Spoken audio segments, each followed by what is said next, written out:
Kia ora. So today is one of those days for me where absolutely nothing has gone right. Don't you love those days?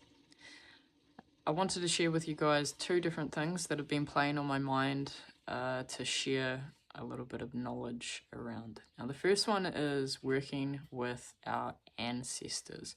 I specifically want to talk about how working with ancestors and family is something that I personally tend away from.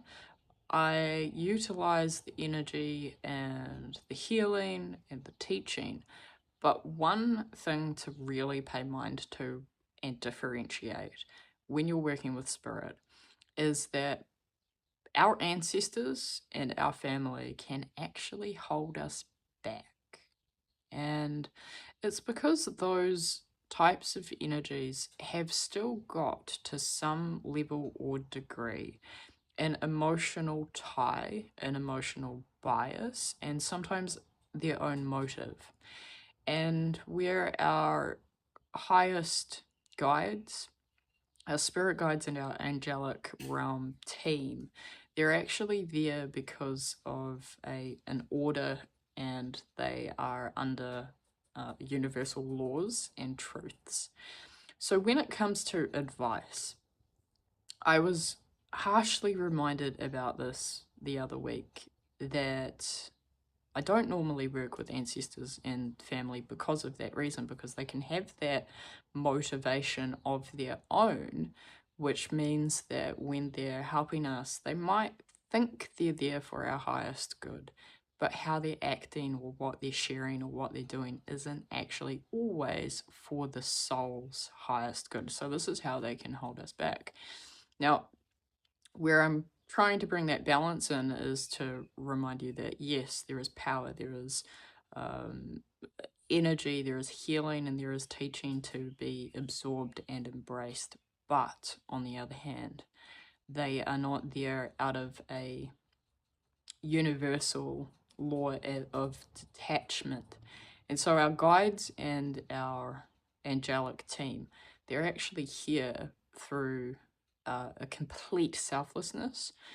They have a strict adherence to benefiting that child or that soul for the highest good. So they don't have any emotional bias, which will mean that in the case of asking for advice from family ancestors versus your spirit guides who are there for a job and have done so selflessly, for the involvement. They know the ins and the outs of the Akashic records. They know what your soul has chosen to evolve through.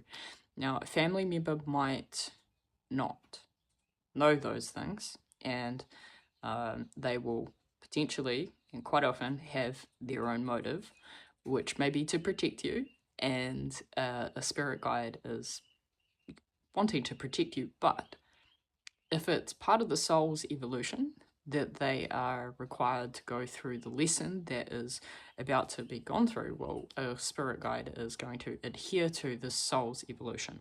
They're not going to step in and interfere. And so they're protecting you on the highest good, on the highest will, which means that they're acting in a different accordance. So I was reminded harshly about this because I don't normally work with ancestors or family members. And yeah, I got a bit of a slap in the face about that the other week, and reminded why I don't usually work with them. Bringing to mind that yes, there is power, there is love, there is support, there is healing energy there, but hopefully I can explain that well for you to understand and differentiate the highest good and the highest will. So personally, I wouldn't ask for advice from family members or ancestors. Okay. Now, the second thing that has been playing on my mind quite a bit is I was asked for some help around basically a cord clearing. And somebody had persistent energies and persistent thoughts of a person and feelings, and they were like, this is not mine. And so I directed the individual to a meditation. I said, look, it sounds like you've just got some attachments in there, and What I want to explain is that when you're hearing and feeling persistent thoughts of somebody who actually has a cord inside your energy field, there is a very typical situation that can happen, which is once you disembody and disconnect the attachment that that person has energetically to you, what often happens is the subconscious, right? Not the consciousness, not the person who's walking around thinking about it, but the subconscious, what is driving them behind the attachment, often feels the loss as soon as it's been disconnected. So what you can often find after you've done a really big clearing, or you've cut something off and you've said no BS anymore, once you do that, what is very common is that you'll get backlash, right? And it's sort of like a child tantruming energetically. It is not a conscious thing that's happening. This person doesn't need to be aware. But when we create attachment to other people energetically, it's coming from lack, okay? And when we have lack, that's not something that we're conscious of, right? We're not consciously saying to ourselves, I want to attach to this person's crown, and really it's just an instability within the person's psychological state, emotional state, and therefore energy. And when that happens, they create a cord or attachment, and when that gets through to you, you will start to hear and feel their energies as they're coming through, and you become a source of what that person is lacking. So you cut that cord and you cut that attachment, and the boundary has been created. Well, like a child, you can often get this backlash where the child goes, "What?" And it's in the unconscious realm.